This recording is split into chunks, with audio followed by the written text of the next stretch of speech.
પ્રધાનમંત્રી મોદીએ લોકસભાની ચૂંટણીને લઈને નવું કેમ્પેઇન લોન્ચ કર્યું છે। કોંગ્રેસના ચોકીદાર ચોર હૈના કેમ્પેઇન સામે ભાજપે मैं चौकीदार हूं કેમ્પેઇન લોન્ચ કર્યું।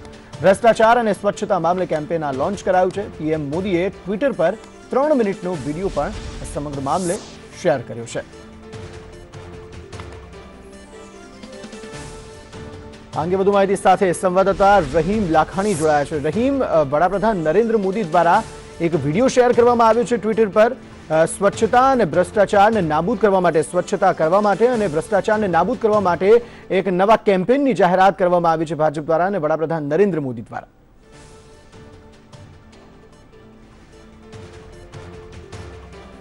ચોક્કસપણે જે રીતના વાત કરવામાં આવે અંકિત, તો જે રીતના ચોકીદારને લઈ અને જે કેમ્પેઇન શરૂ થયું છે તેને લઈને જો મહત્વની વાત કરીએ તો જે રીતના વડાપ્રધાન નરેન્દ્ર મોદી દ્વારા જે વિડીયો ટ્વીટ કરવામાં આવ્યો છે કે જે રીતના ભ્રષ્ટાચાર અને સ્વચ્છતાને લઈને મેં ચોકીદાર હું, અને બીજી બાજુ સામે કહી શકાય કોંગ્રેસ દ્વારા એવું કેમ્પેઇન શરૂ કરવામાં આવ્યું છે કે ચોકીદાર ચોર છે। ત્યારે રાજકોટ વાસીઓ અત્યારે આપણી સાથે છે, રાજકોટ વાસીઓ સાથે વાત કરીશું। તેઓ શું કહી રહ્યા છે આ કેમ્પેઇનને લઈને, કારણ કે લોકોના પ્રશ્ન સાઈડમાં રહી જાય છે, તેઓ શું કહી રહ્યા છે, શું કહેશો આપ? જે રીતના કેમ્પેઇન ચાલુ છે કોંગ્રેસ અને ભાજપ બંને પક્ષો દ્વારા, એક તરફ ભાજપ કહી રહ્યું છે મેં ચોકીદારો અને બીજી બાજુ કોંગ્રેસ કહી રહ્યું છે ચોકીદાર ચોર છે, શું કહેશો?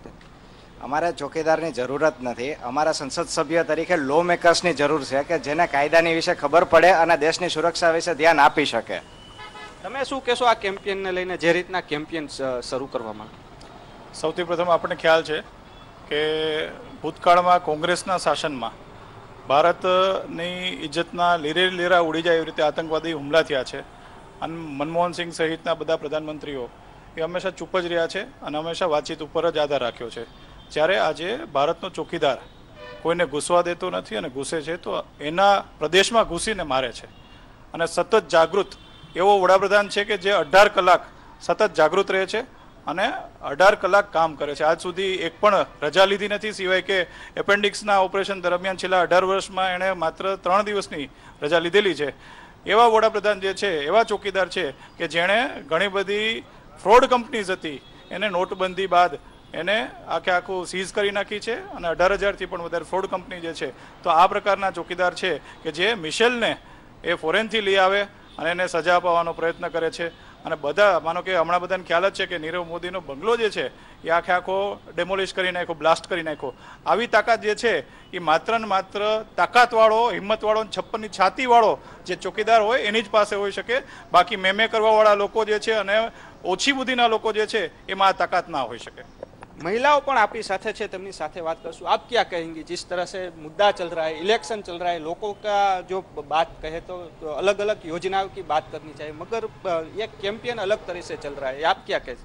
मैं तो बस इतना ही कहना चाहूँगी कि जो लोग कह रहे हैं चौकीदार चोर है, अभी चौकीदार कैसा है वो तो हमें अभिनंदन वापस आया उससे ही पता चल गया। आज दिन तक के इतिहास में कभी भी ऐसा नहीं हुआ कि हमारा सिपाही या हमारा जो भी नागरिक पाकिस्तान में गया हो और वो है ना सही सलामत वापस आया हो, वो भी 2 डेज में। तो बस इससे बड़ी बात और कुछ नहीं हो सकती। और मेरा मोदी जी को बनाने का एक ही कारण है, मोदी जी अगर यहाँ प्रधानमंत्री बनते हैं तो पाकिस्तान रोता है, मुझे पाकिस्तान को रोता हुआ देखना है, हंसता हुआ नहीं देखना है। आप શું કહેશો?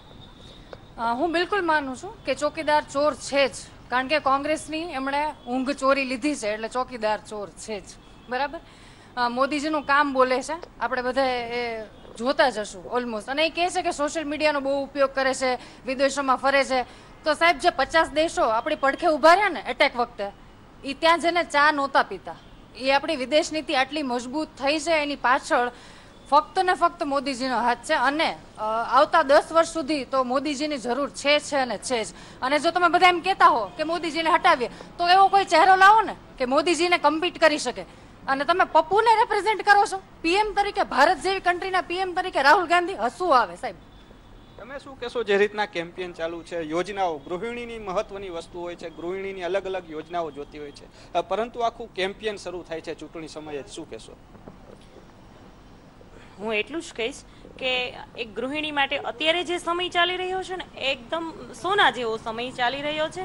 અને બીજું કે ગેસના ભાવ વધઘટ થાય છે, પેટ્રોલના ભાવ વધઘટ થાય છે, પણ એમાં કંઈ જ આમ ગણો તો મેનેજમેન્ટ બધું ગૃહિણી કરી જ લે છે। અને પેટ્રોલ અત્યારે જે કંઈ છે ને એ સક્ષમ છે, વ્યવસ્થિત છે, ચડાવ ઉતાર થાય છે, નો ડાઉટ, બટ પેરેલલ છે અને એ બધું આધારિત છે જે ઉપર એના ભાવ ચડ ઉતાર થાય છે એના આધારિત છે.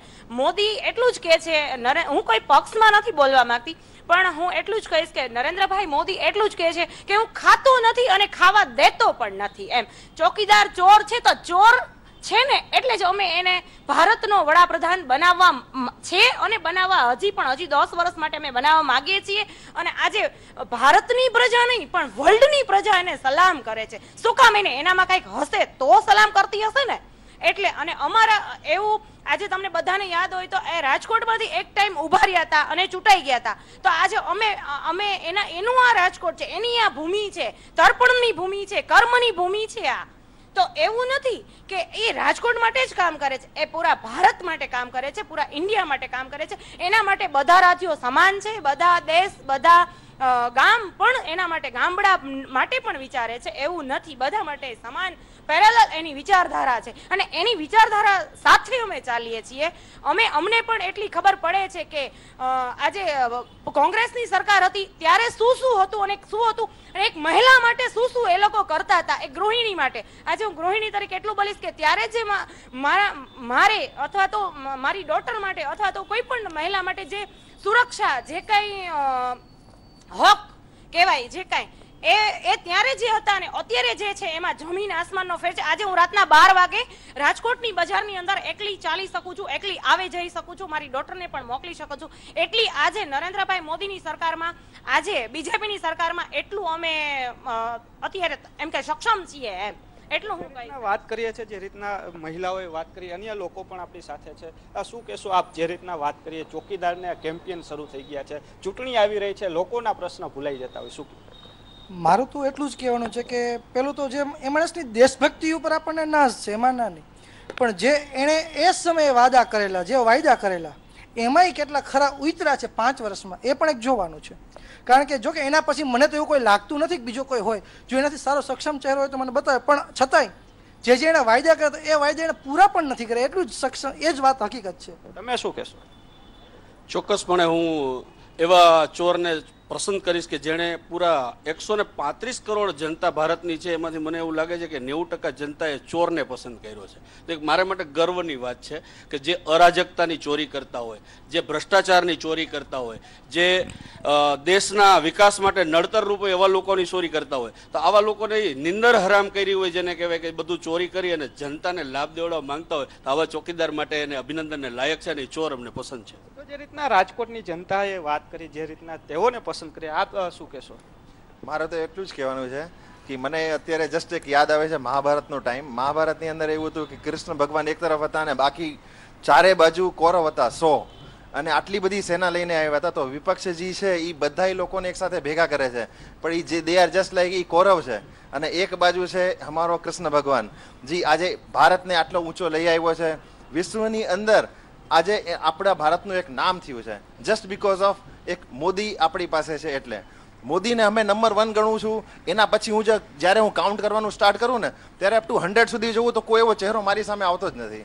તો there is a no option, મારી પાસે કોઈ ઓપ્શન જ નથી. અને આઈ હોપ કે, અને હું એટલું માનું છું કે આ વર્ષ નહીં, આવનાર જ્યાં સુધી મોદીમાં એટલી હિંમત છે કે એને ભારતના વડાપ્રધાન બની શકે ત્યાં સુધી એને જ બનવું જોઈએ, એના સિવાય કોઈને ના બનવું જોઈએ.